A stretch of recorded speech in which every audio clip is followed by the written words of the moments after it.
C'est un état exceptionnel. Ils ont un régime exceptionnel. Le législateur a pu pas à pouvoir concentrer pas à exécutif pour asala na yibi loko nous sala mais na kati ya tango nantina et puis proportionnel, c'est-à-dire ils ont la mesure moko proportionnelle et puis ils ont la mesure moko yali na motivation. C'est comme si ba valeur ya démocratie tous allez ko préserver en côté. C'est comme si na tous allez à toler ko ça la démocratie moko ya sens unique. Na sens unique. Yo zo mona démocratie na ndé na yo ngapi na mona ndé na. Mais démocratie na ba valeur yali universellement reconnue. Entre autres, la valeur de la démocratie, c'est la tolérance.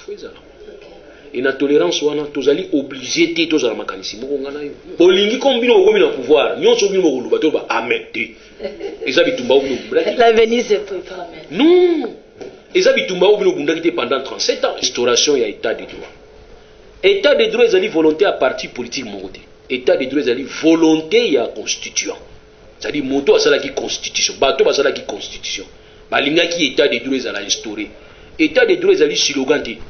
État de droit est état d'esprit. Il y a respecter devoir na yo et aussi à réclamer droit na yo. On a vérifié ces réalité, les grippe, les maladies, virus, moi les copier dans le monde entier.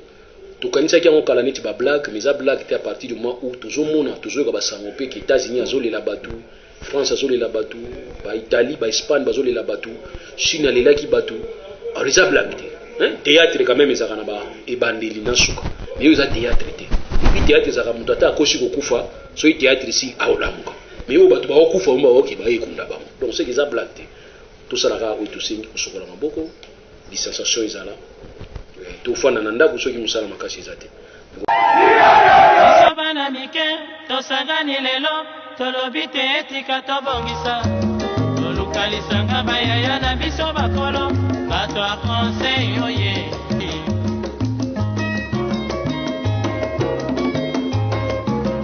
kobongisa mboka eponi motu te moto nyonso na mosala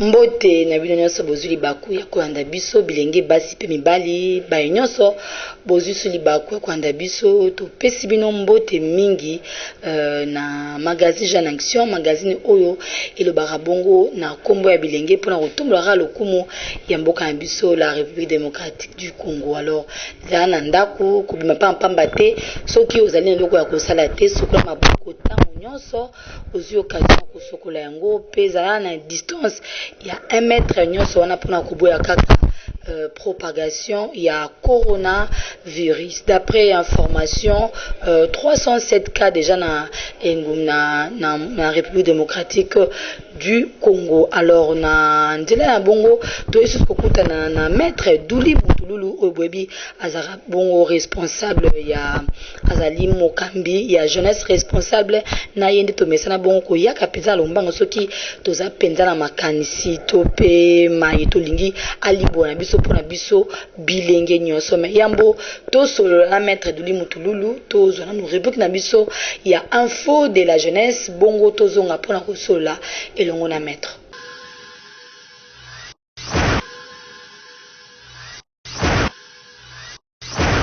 Il peut peser jusqu'à 35 kilos et mesurer plus d'1 mètre. C'est le nouveau suspect numéro 1. Le pangolin, ce mammifère couvert d'écailles aurait facilité la transmission du coronavirus aux humains. Au départ, le virus porté par la chauve-souris n'est pas directement transmissible à l'homme, mais il a transité vers une autre espèce. Le pangolin aurait donc joué un rôle d'intermédiaire pour s'adapter à l'homme et transmettre le virus. Cette découverte a été annoncée hier par des scientifiques chinois. Selon les chercheurs, le coronavirus porté par le pangolin est identique à celui des personnes contaminées à 99%. Pour ce professeur, il faut empêcher que cette espèce entre en contact avec les humains pour éviter une nouvelle épidémie. On a besoin de savoir quel est l'animal qui a directement transmis à l'homme, puisqu'à ce moment-là, il suffira d'interdire la vente des pangolins. Très prisé pour sa chair dans la gastronomie, il est partout sur les marchés chinois. Ses écailles s'arrachent, elles sont considérées comme des remèdes dans la médecine traditionnelle. Menacé d'extinction, le pangolin est l'un des mammifères les plus braconnés du monde, près de 100 000 chaque année. Depuis le 26 janvier dernier, son commerce est suspendu en Chine pour limiter les risques de transmission du virus à l'homme. journaliste de Nago.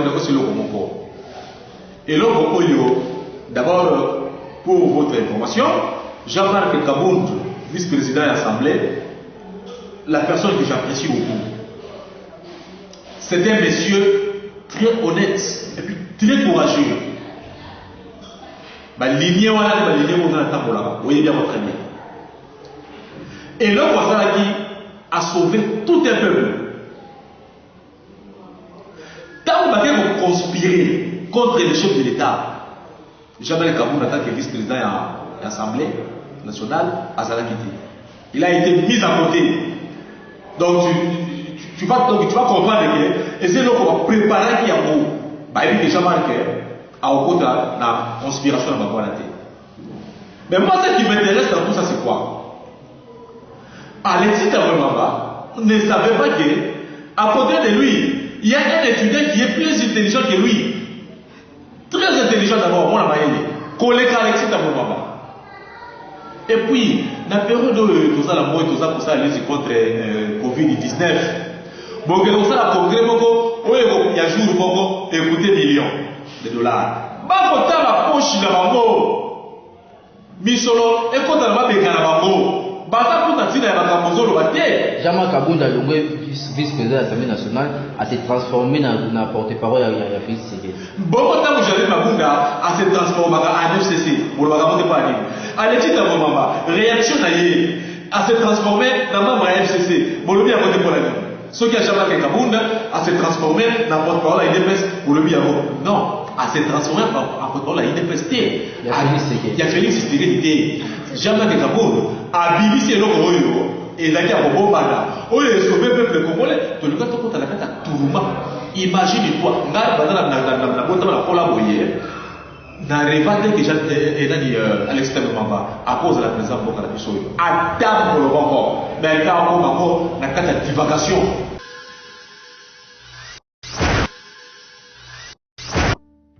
On la surnomme l'Alcatraz des virus, l'île la plus dangereuse d'Europe. En mer Baltique, des laboratoires ultra protégés sur environ 1 km de long et 400 mètres de large. Comment sont conservés ici des centaines de virus potentiellement mortels pour l'homme? Thomas Mettenleiter dirige ce centre de recherche hors norme. Il fait partie de la petite dizaine de personnes seulement autorisées à s'approcher des virus les plus dangereux, comme la rage ou la fièvre jaune. Exceptionnellement, il nous conduit au plus près des cuves de stockage. C'est à moins 181 degrés Celsius. Ici, on peut conserver les virus pendant des années, des décennies. C'est là qu'il y a les bacs de stockage, à des températures très basses. Mais je ne suis pas équipé pour les manipuler et je vais refermer très vite. On a des virus très pathogènes dans la zone encore plus protégée, comme la fièvre afteuse pour les animaux ou pour les humains, Ebola. Et voici l'animal qui propage le plus de maladies, le moustique. Et notamment cette espèce, le moustique tigre. Longtemps confiné aux zones tropicales, il est apparu en France et en Allemagne il y a quelques années. Il peut potentiellement transmettre la dengue, Zika ou le chikungunya. Le virus se répand partout dans le moustique, jusque dans les glandes salivaires. Et à la prochaine piqûre, le virus pourra être transmis par la salive à la personne qui se fait piquer. Cette équipe mène donc des tests génétiques, là aussi très sensibles, sur l'ADN des virus eux-mêmes. C'est une étape importante, car ça nous donne des informations pour empêcher leur multiplication et savoir comment les combattre. Des travaux stratégiques. Depuis 2008, l'Allemagne a investi ici environ 300 millions d'euros. Cet institut de recherche unique en Europe étudie chaque mois de nouveaux virus. Il pourrait travailler très bientôt sur le coronavirus apparu en Chine si l'Organisation mondiale de la santé décrète officiellement l'état de pandémie, c'est-à-dire une épidémie à l'échelle de la planète. Bien, merci mingi matondo na bino nyonso pe na ba nyonso ba réaliser bongo information na biso to pe rubrique ya info de la jeunesse ndenge na saki ke to elisus na lombango penza e pa ya maître de l'imutulu lupoye a sosol saka na biso mingi penza na bilenge to solo na maître mbote maître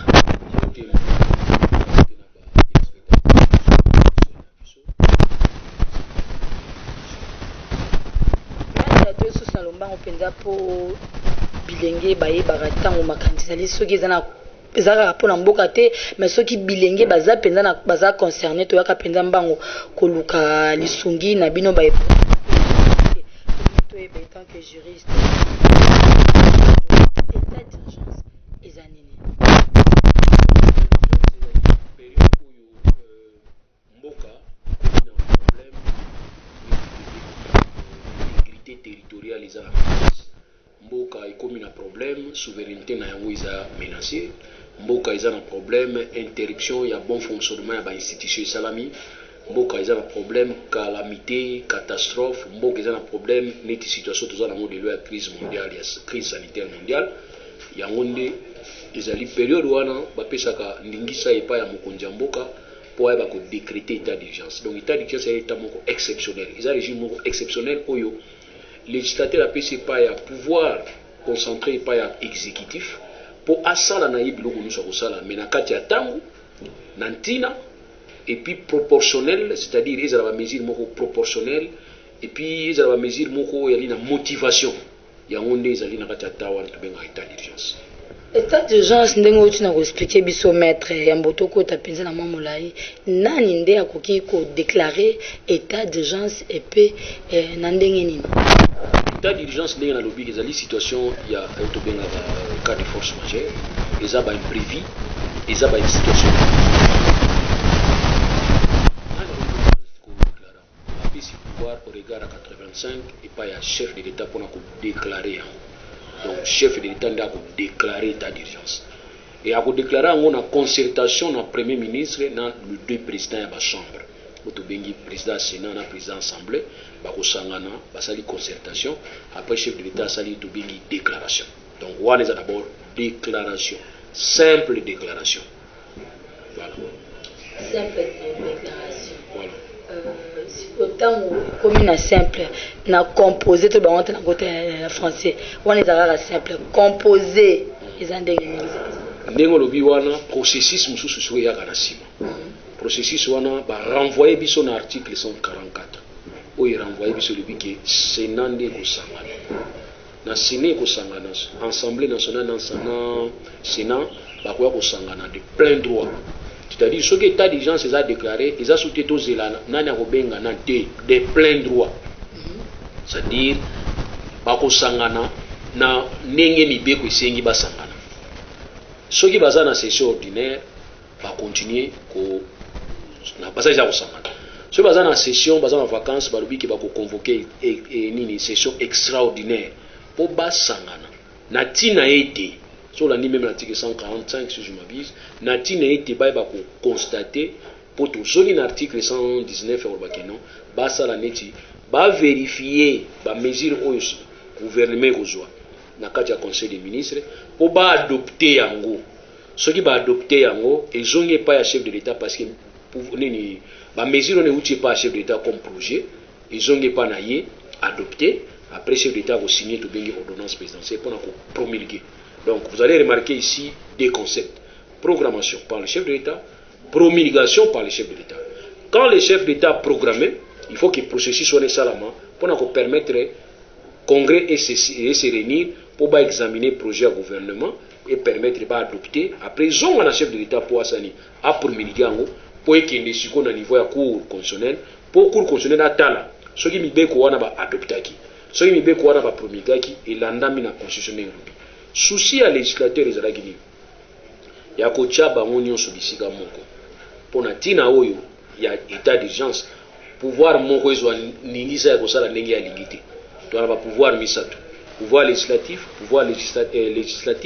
pouvoir judiciaire donc pouvoir législatif pouvoir exécutif na pouvoir judiciaire mpo bango nyonso bajouer rôle na kati ya privation ya liberté oyo ezali kosalama na kati état d'urgence parce que l'état d'urgence ezali nini ba mesure oyo gouvernement kozwa eza ba mesure moko exorbitante oyo kozalaki ekoempêcher même mutu neti sikoyo toza boye babi Gombe tokota te mebi ke Gombe ezali parti ya RDC or balobi ke tout citoyen aza libre ya kotambola bisika nyonso oyo alingi mais pendant état d'urgence bakocontraindre nga kuna okende te ekolobaka kokende kuna te il faut bayebisa nga mpona nini na okende kuna te balobi kuna eza épicentre kuna okende te donc ici juge ya liberté ou azali cour constitutionnel na cas ya biso na RDC akokonstate aobi ke oui vu l'urgence vu le danger citoyen moko okende kuna te na ndimi mesure wana voilà.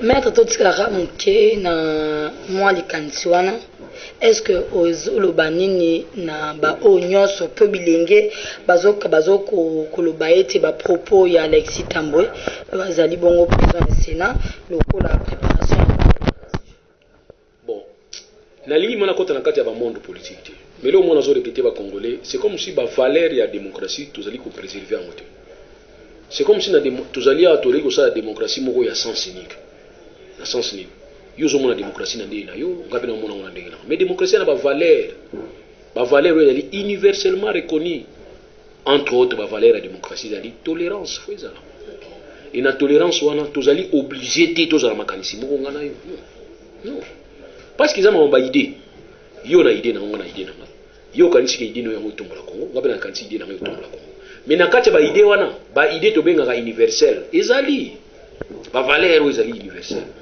tolérance ezali vrai élément où il y a caractériser n'est-ce pas démocratie toute personne qui va se réclamer être démocrate si vous êtes tolérante c'est vous êtes démocrate donc bah propos à Alexis Tambwe ils ont engagé ils ont yé façon na ko mona likambo iza ya yé yo pe façon na ko mona likambo iza ya yo yé a respecter ya yo pour respecter ya yé mais ma bête au mona ezali bolingi kombino ko na pouvoir nyonso bino ko luba to ba amete eza bitumba ubino l'avenir se prépare non eza bitumba ubino bundaki te pendant 37 ans je m'adresse na bato ya IDPS bazali ko silika pamba balingi koyoka mutu a contredire bango te ça c'est pas normal bondi ma contradiction bondi ma débat wana bosolola c'est ce que vous devrez commencer à accepter mais si vous acceptez c'est que l'autre est plus bien que peut-être bino non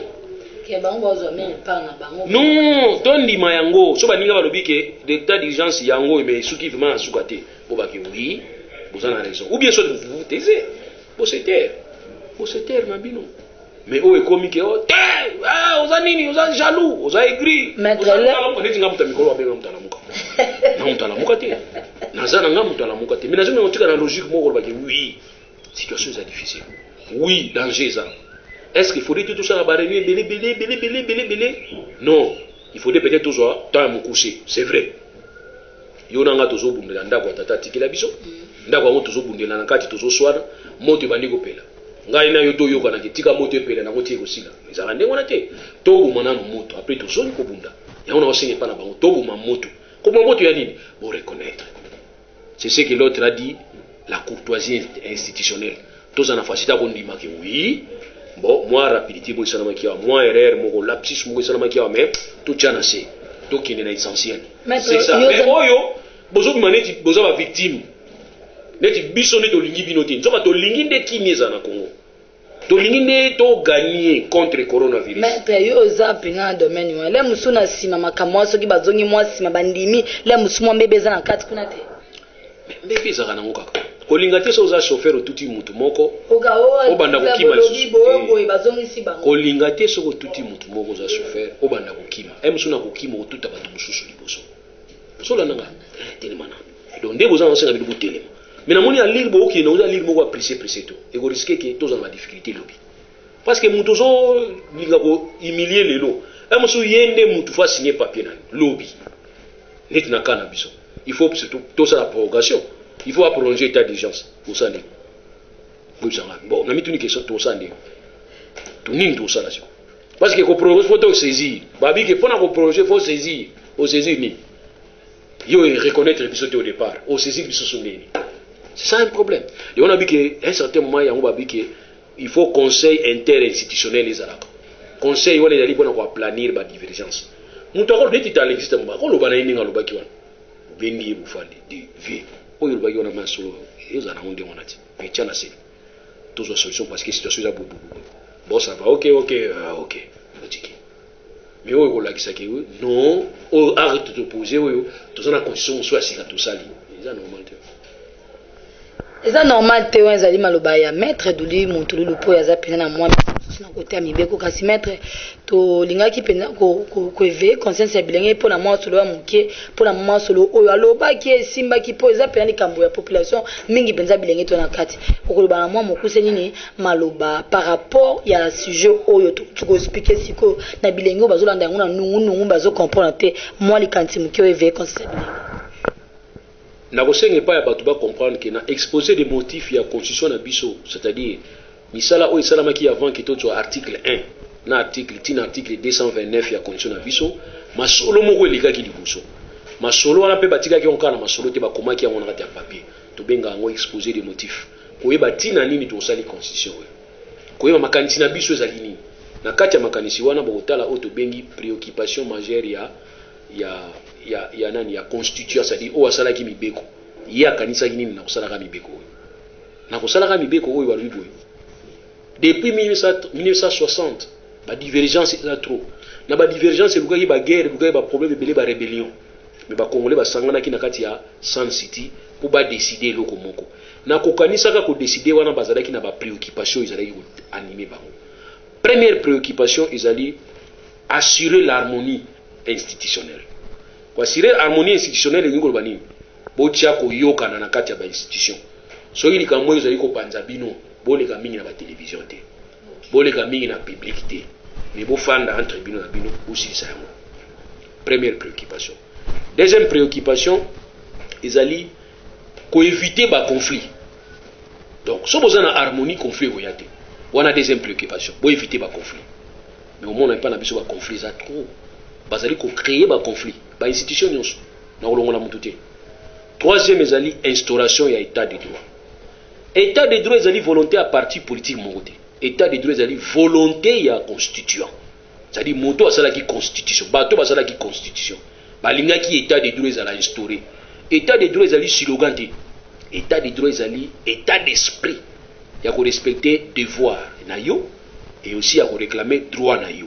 Mais pour réclamer droit na yo, il faut que bana komitu na question est-ce que na respecter devoir nanga parce que devoir les ont protégé droit côté mibale l'état peut respecter devoir na yo respecter pe droit na yo l'état peut azali moto te akomi kotisaka kosala makambo yo même ye moko ayebite l'état azali moto azali kosala makambo yo droit esengi kosala c'est-à-dire babenga ko la puissance publique soumise au droit ou en état d'urgence doit lutter contre l'impunité.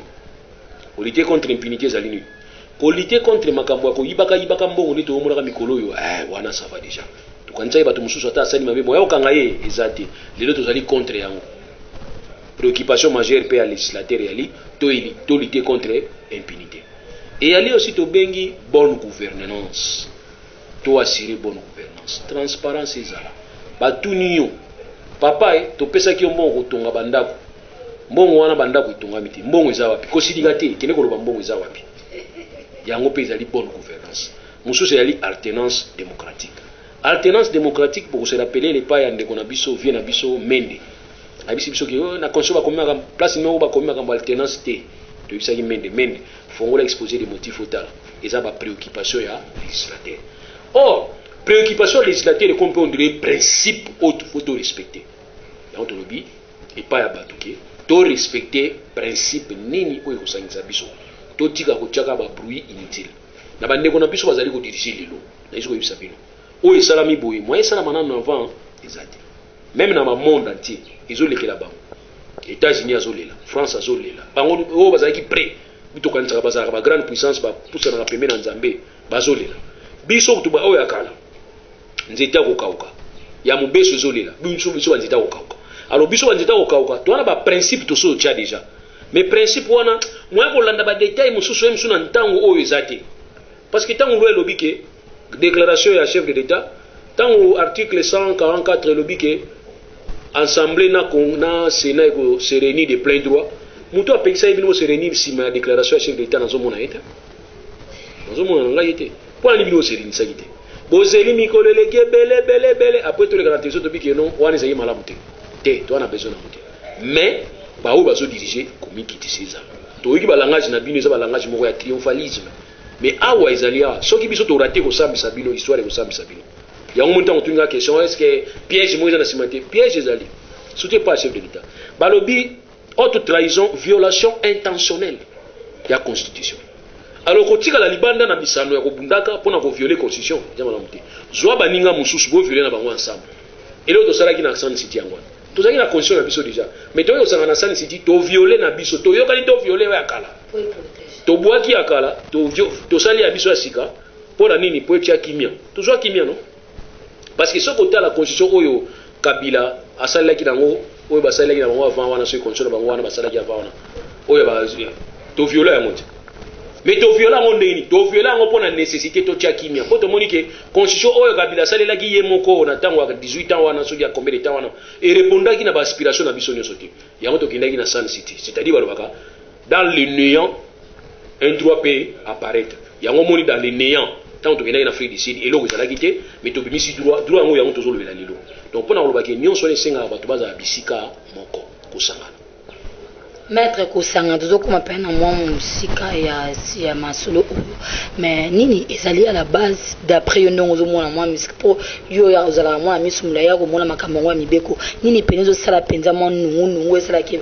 babeba ni nanu si mabiso to yokoyeba na mwana sima c'est parce que na ba parti politique nyonso bazali ko matana pouvoir po basangani po ba diriger biso lelo na kati na bango batikali ka ba politicien or fallait pas tant comme ko diriger biso faut ba longola ko komba politicien ba komba homme d'état OK baza likolo ya mibeko et baza la na kati ya mibeko baza plutôt na se ya mibeko mais abiso batikali ka kokanisa na base na fa sepela na autorité morale na fa sepela pe na déclaration na bomona muto na to tuneli kamba 1+1 aza capable de koyebisa yo ki ezala 1 so tunye ke mathématique elubi kala dia bino babi na bible egala 1 wana tout ça pour asepelisa ka muto yo oyo atindaka ye ozolanda donc voilà pour muto wana onde mingi mais or ceux bazali ba homme d'état on comprend que bedo est aussi là parce que lelo pouvoir na biso lelo ezali presque proche na système français est-ce que yo français makele les até yo si na France ba opposant bazate ba opposant bazé belé na France autre benga neti ba parti à Le Pen Jean-Marie Le Pen parce que ba balingaka Macron té parce que m'a toujours tiraillé mais lelo yo parti les olobata pour ba comprendre que situation tout ça na photo tiki la Macron loboko asala on a intérêt à biso nyonso bo yo ba otika loboko yeba ke batu musupe bazawa nati siko tango yo ozubo yo baliko sala po yo po sala po na intérêt à mboka oza président bato ya yo pembeni ole ba comprendre on a sens on avec moni béton moni mikolo béton au base moni béton siko bato nzo bi oh masa béton c'est-à-dire a komi béton po biso to tiki ya comme béton vous comprenez to tiki ya comme béton pour l'intérêt à Congo alors biloko na tout ça là ke bato bazaka pembeni na biso ba on ba bumisa biso mama moni yo bato apesa ko conseil wana betaye alingi batala ne ba obeta yo alors yo ndezala mayele to na Holanda ete fona landa logique ya on to biki lelo beto ezati lelo base ezati lelo beto ezati lelo république déjà toujours protéger les républiques biso nyonso alors mutu a porter pierre na ya construction so moni muninga mo a réfléchir le rôle à yote luka o aider à réfléchir na yo ensemble ou bien luka o comprendre ye mais bango baza ndengeni so rubika ke ono boy te ngambo mbimbo yango donc voilà pourquoi on dit que yango izo simbati pa na biso c'est parce que on ne se comprend pas il faut se comprendre il faut se comprendre wana maloba ya maître Douli Mutululu totikaka na mwa tozwa mwa moke tonkatisa moke na ngambo ya Congo central oyebi ni ezali koleka kuna na badepte ya nemo na ntemi na bandeko mosusu na bape ya province mosusu maloba na yo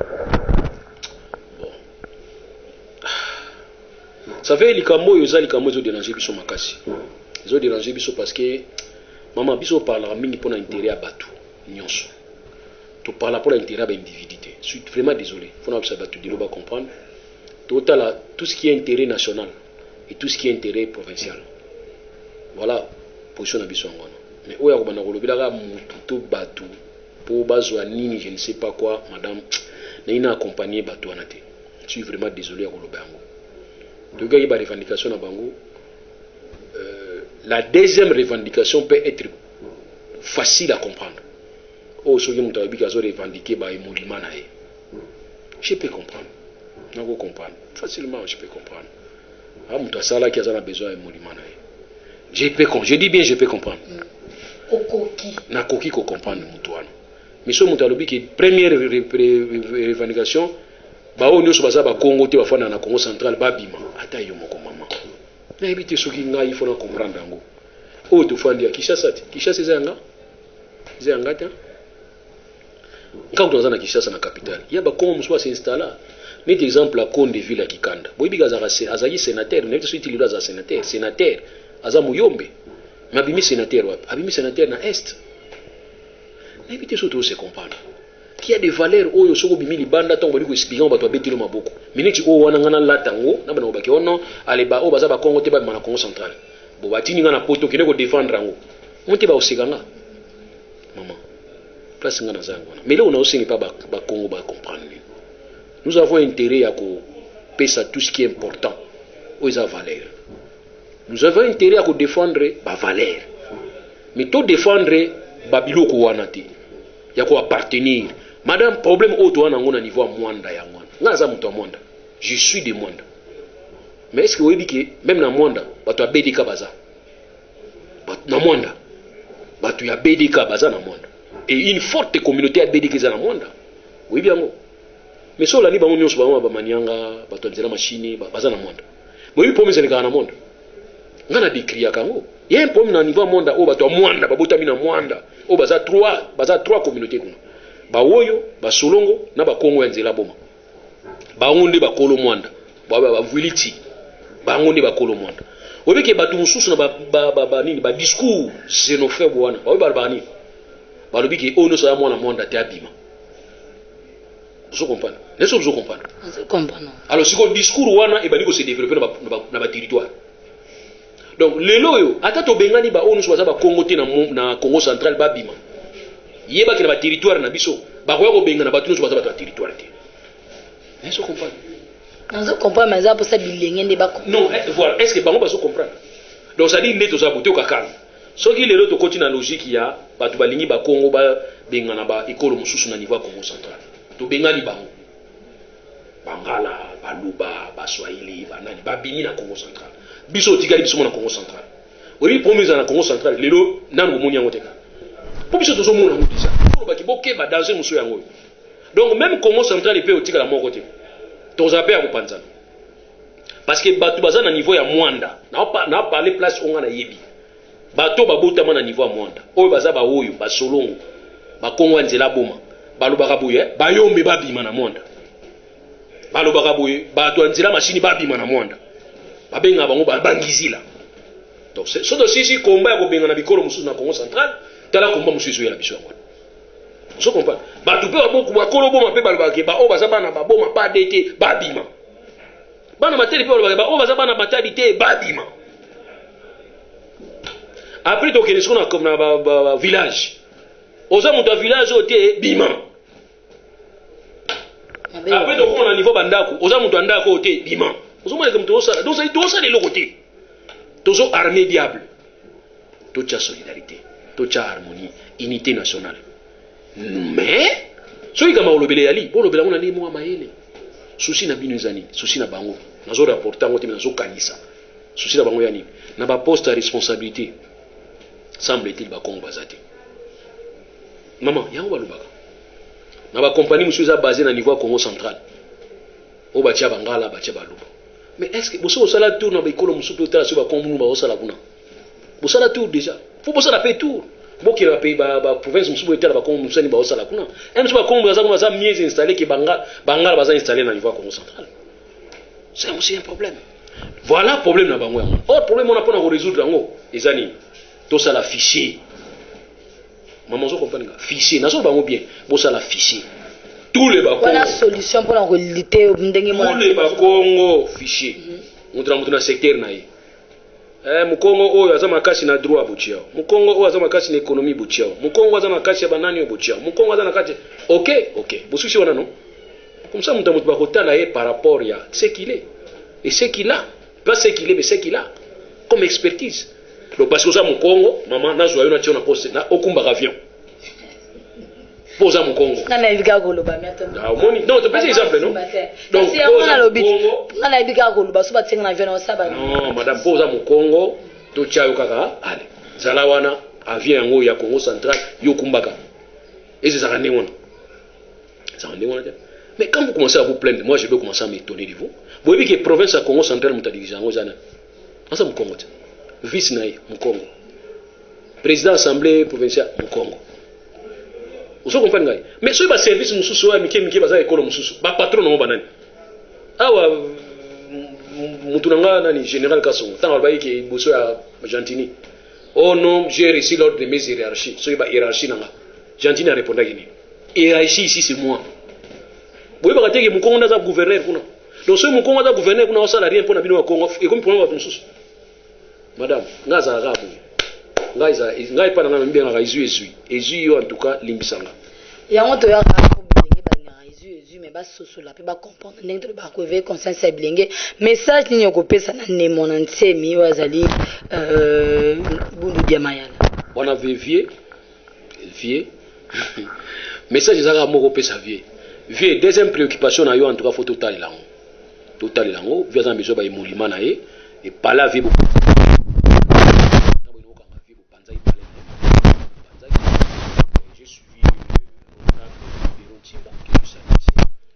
déclaration parce que la vie muso na mboka 2 minutes ça là ba mwana ole mwana tobeba aussi pour posobe mwana ni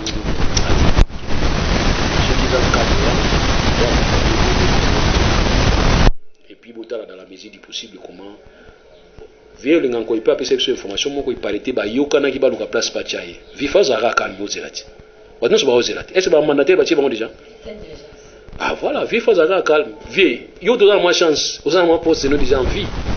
Et puis à Colanda ma vie, vie au ah yo kana iba la place comme ça. Et parce que ba ucha wana ke ba ko to ki na mafita.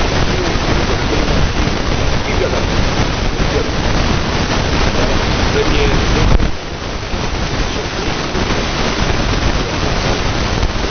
Premier défi.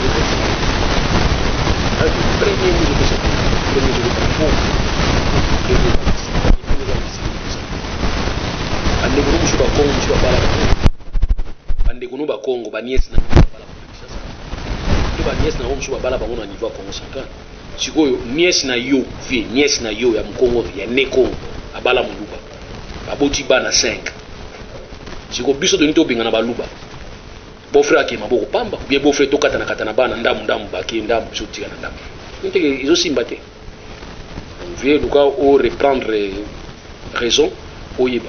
Mais quand tu dis qu'il n'y a pas de poste stratégique à Congo central, vous avez banalité. Je peux vous comprendre dans poste il y a de compétence il y a concentration. C'est-à-dire par poste oyo pouvoir central des autres délégués par membre na niveau Congo central.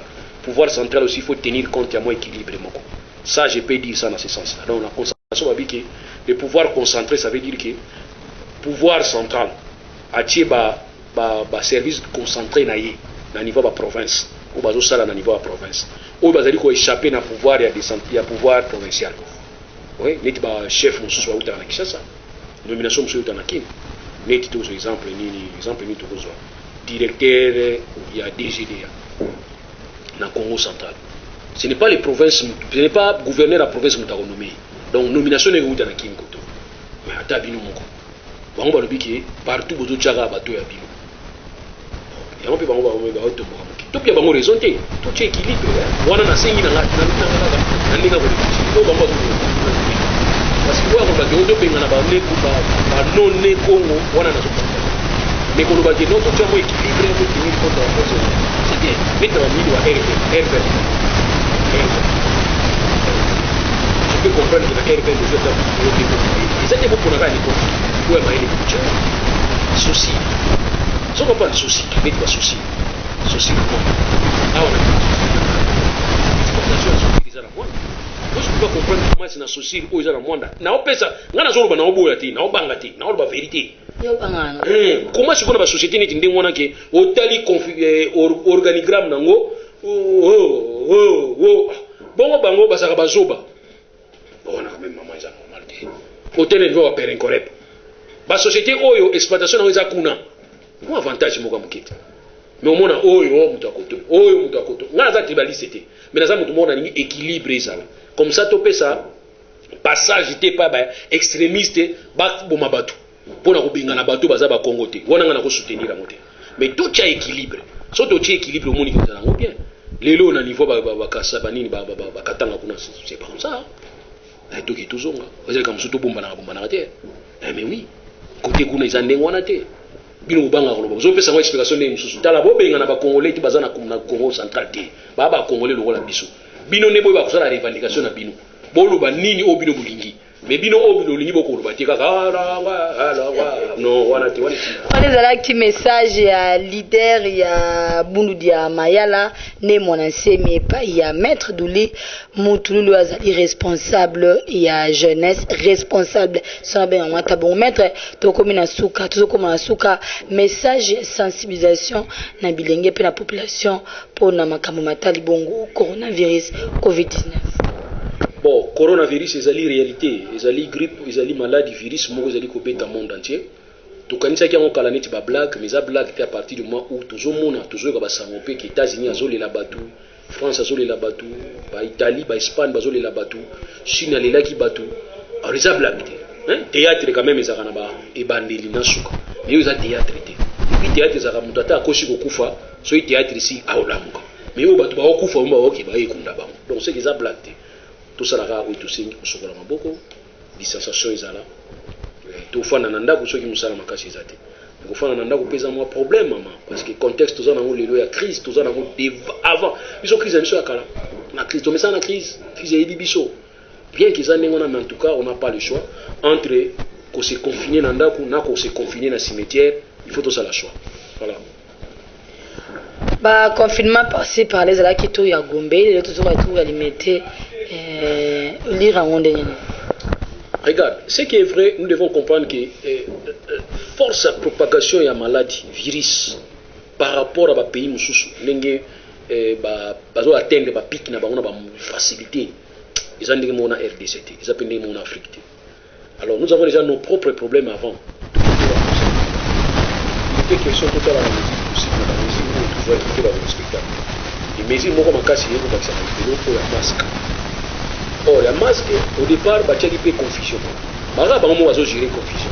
Ba gérer confusion masque ezalaka masque soki hygiénique, masque soki sanitaire, masque soki nini, soki stérilisé bango. Kaminganga. Bango koko. Mais les lots tomoni que même France est comme la difficulté à usala ba masque parce que bien que ministre na bango ya santé alobaki ke ba masque za gogo to mona tango crise comme na makasi ba masque mona nete ils vont comme obligé à faire la importation en Chine. Et hier j'ai suivi que France ils allaient faire la importation même dans Maroc parce que Maroc a dit que on a possibilité de faire 500 000 par jour mais ils ont renforcé pour ça 15 millions par jour.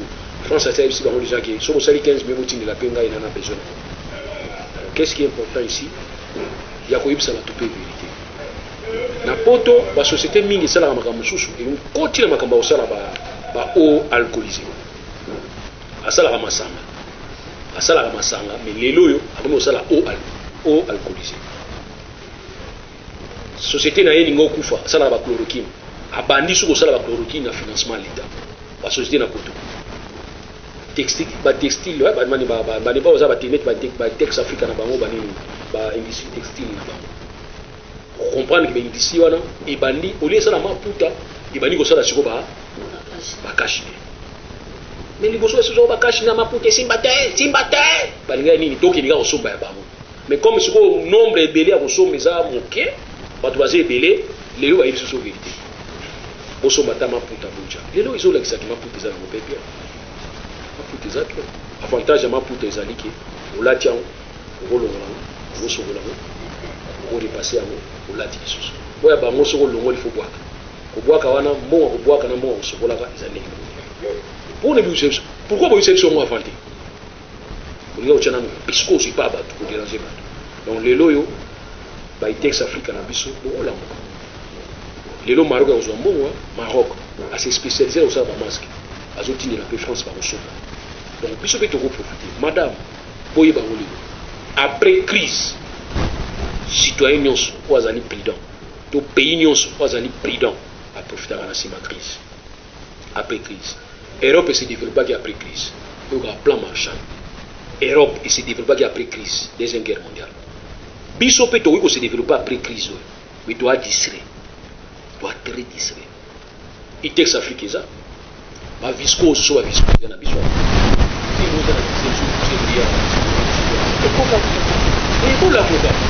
la machine est dans la case de l'avocat. L'État pas sur le mot, et l'État a besoin de casse pour que ça va faire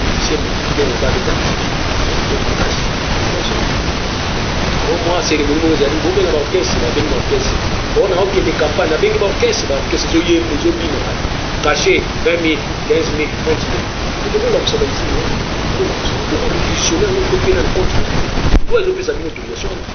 Ici, il s'en a dit, il s'applique dans le pays, il s'applique dans ma putain de nous. Ça va dire. Caché. Et caché, on a pas de sombre, on a pris mon roi. Mais entre-temps, ici, les autres tournent quand même, et puis. Vous comprenez? Donc, il y en a qui bino, vous avez caché au pesa batu ba musique. Au moins, on a kingandi a pesi 100 000 baye baye na nzembo. Makasi na bino. Bambo ezo bunga, mama 400 millions et bungi. 400 millions. Mutu moko mutation. Mutu moko azi 400 millions. Siko yo sanani. Siko tanga ba gouvernement o eleka muta yibi 400 millions. Moko en tout cas nzambe kaka.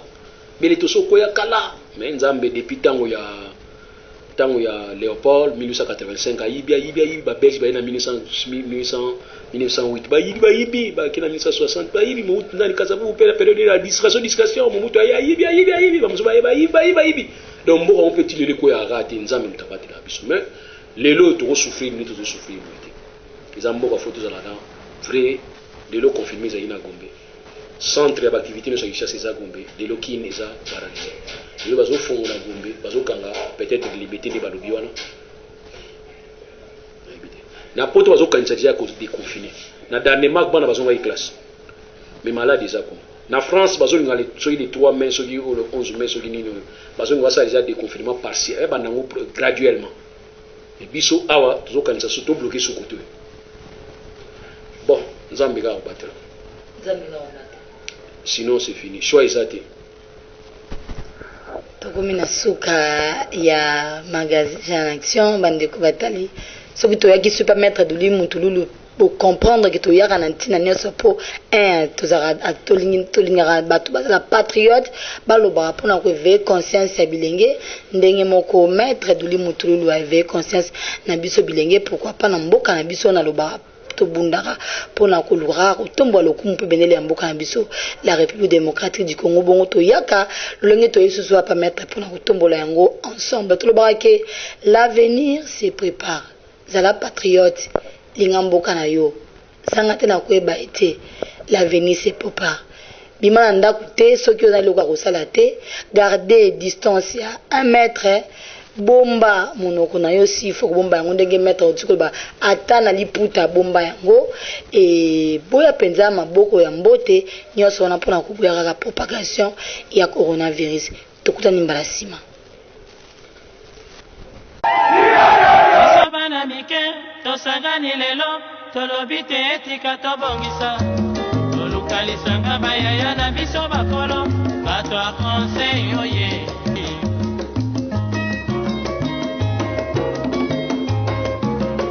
kobongisa mboka eponi motu te moto nyonso na mosala